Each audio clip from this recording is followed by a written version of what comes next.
podemos vivir la inmortalidad en medio de la mortalidad. El tiempo y la eternidad no son opuestos. Como la eternidad lo abarca todo, no tiene contrario. A nivel del ego, luchamos por resolver nuestros problemas.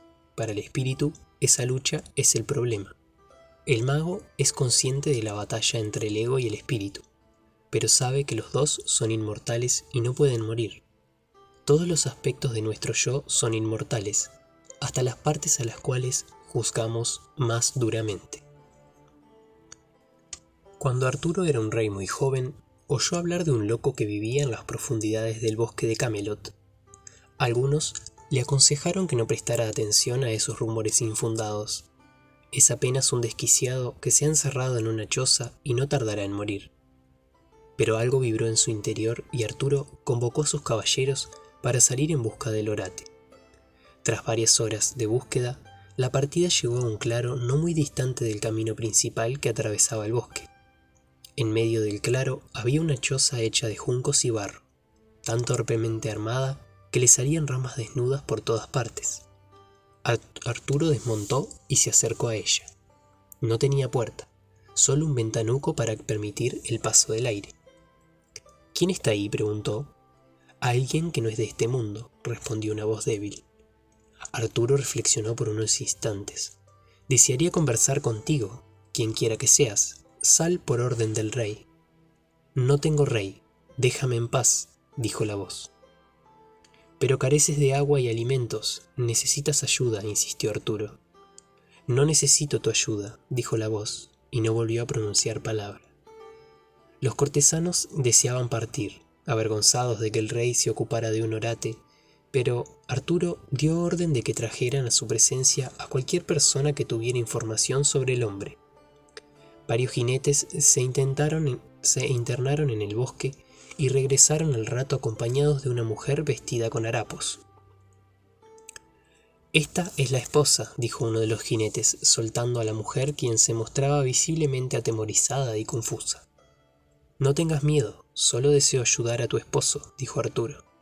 Aunque, temblando todavía, la mujer explicó, ya no me reconoce como esposa.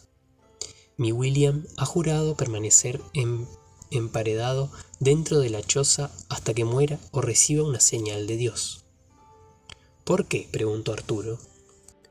El dolor, mi señor. Teníamos a un hijo a quien amaba por encima de todas las cosas.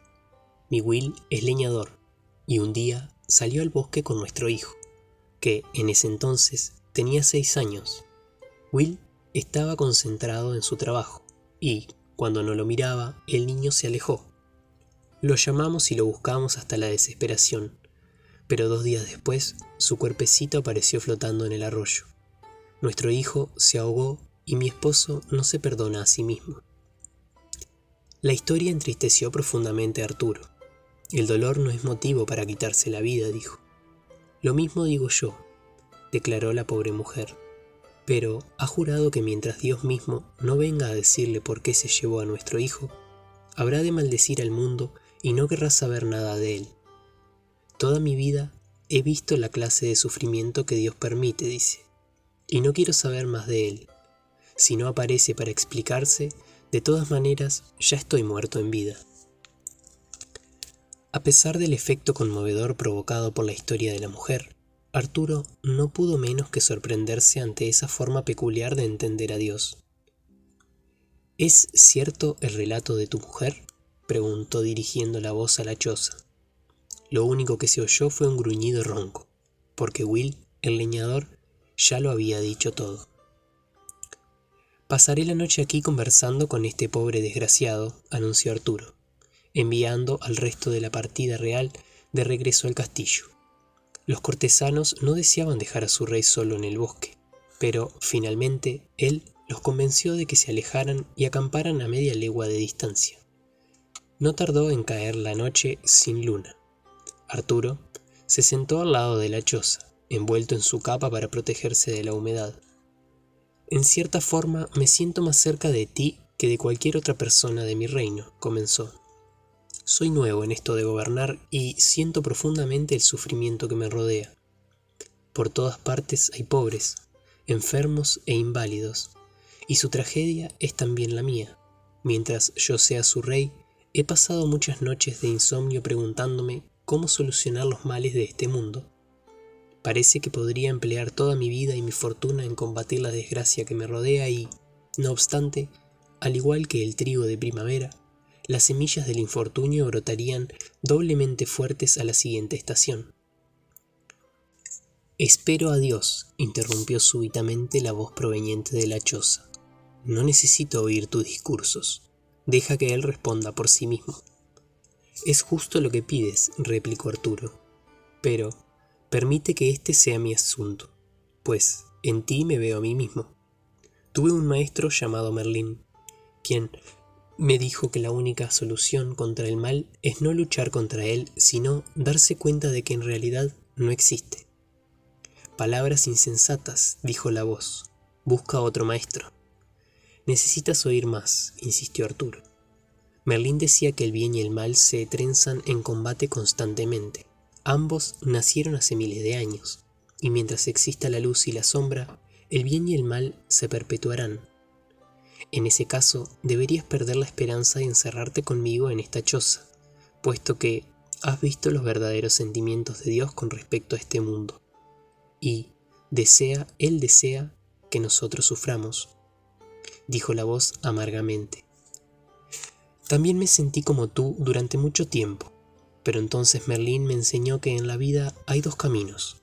Por uno de ellos, la persona trata de conseguir la recompensa del cielo, y, si vive virtuosamente, alcanzará su meta. Pero hasta en el paraíso hay semillas de descontento, y, con el tiempo, por tedio o por temor de no merecer el cielo, la persona comienza a avanzar por el otro camino. Se hunde y pronto se ve sumida en el infierno. Si existe el cielo, también debe existir el infierno, pero es igualmente temporal porque con el tiempo la persona se cansa de sus tormentos y comienza a salir de él nuevamente. Por lo tanto, el primer camino que el alma puede escoger es un círculo constante que va del cielo al infierno una y otra vez. Si lo que dices es cierto, además de condenados, somos también objeto de burla, dijo la voz con mayor amargura. ¿Quién puede amar a un padre que nos muestra el paraíso solo para enviarnos de regreso al infierno? Tienes razón, dijo Arturo. Mi maestro me hizo ver eso precisamente, pero entonces me habló del segundo camino. La clave de él es darnos cuenta de que tanto el cielo como el infierno son nuestra propia creación, que somos nosotros quienes mantenemos activo el cielo. Como creemos en la dualidad, el mal debe existir como contrario del bien, de la misma forma en que la luz debe tener una sombra para poder ser luz. Al reconocer esto, podemos escoger otra cosa. ¿Cuál? Renunciar a la dualidad. Rechazar tanto el cielo como el infierno. Más allá del juego de los contrarios, decía Merlín, existe una dimensión entera de luz pura, de ser puro, de amor puro. Toda esta cuestión de bien y mal, decía, deja de tratar de morderte la cola y aléjate de ella. No puedo hablar por ti, amigo, pero para mí ese es el mensaje de Dios. Si Dios ha de presentarse ante nosotros, habrá de ser a través de lo que nosotros mismos consideremos como posible. Nuestra voluntad es libre, y podemos encadenarnos para siempre al ciclo del placer y el dolor, pero tenemos la misma libertad de apartarnos y no sufrir nunca más. Arturo dejó de hablar, sintiendo de repente cuán extraño era estar hablando así con un pobre desgraciado al que no conocía. «Lamento haberme entrometido en tu pena», dijo finalmente. «Te dejaré ahora». El hombre de la choza no contestó. Arturo se levantó y, arrebujándose en su capa, se adentró en el bosque. Apenas había caminado 100 pasos cuando sintió un resplandor y el chisporroteo de las llamas a sus espaldas. Temiendo que el orate hubiese incendiado la choza, dio la vuelta y comenzó a correr, solo para detenerse en seco. La choza se había convertido en una bola de luz blanca resplandeciente y de ella salió un ángel que dijo: «Dios me dijo que ustedes, los mortales, conocían un secreto y, como siempre, tenía razón. Ustedes saben que Dios no está sencillamente en el cielo, sino mucho más allá, en el ámbito del espíritu puro. Y con esas palabras, el ángel desapareció.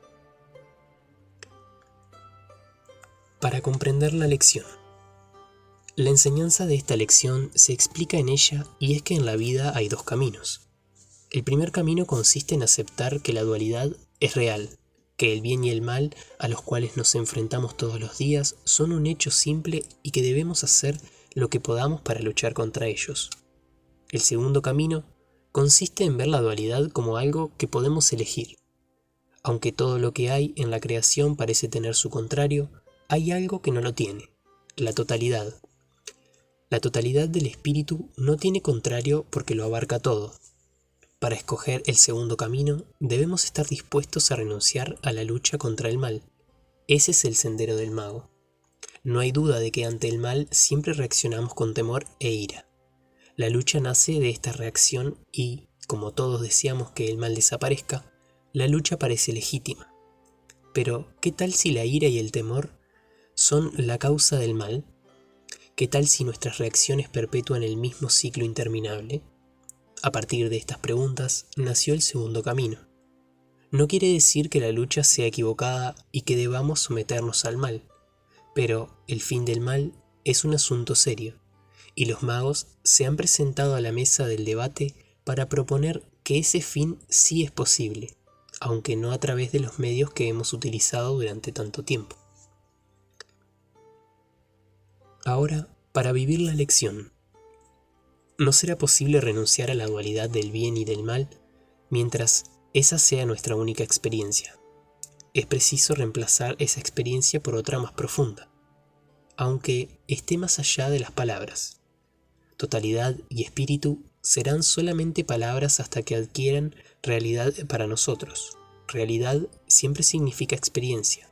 Por lo tanto, la pregunta es cómo experimentar el ámbito de la luz al cual se refería Merlín. Sé paciente contigo mismo. Se necesita tiempo para que la dualidad se desvanezca, decía Merlín, y entonces la unidad brotará automáticamente. Puesto que el espíritu nos llama constantemente, hay un sinnúmero de oportunidades para entrar en contacto con él. Ya hemos señalado los primeros pasos. Estar dispuestos a seguir las pistas del espíritu. Meditar para encontrar el silencio puro dentro de nosotros mismos. Saber que la meta del espíritu es verdadera y digna de alcanzar. Esta lección refuerza esos pasos, pero agrega un nuevo ingrediente. A pesar de lo mucho que nos quejemos del mal y luchemos contra él, este ha vivido entre nosotros desde siempre. Por lo tanto, es fácil perder la esperanza, como el hombre de la choza. Pero su nombre es Will por una razón. Es nuestra libre voluntad la que nos permite romper el ciclo del bien y del mal. Esta es la promesa que encierra esta lección.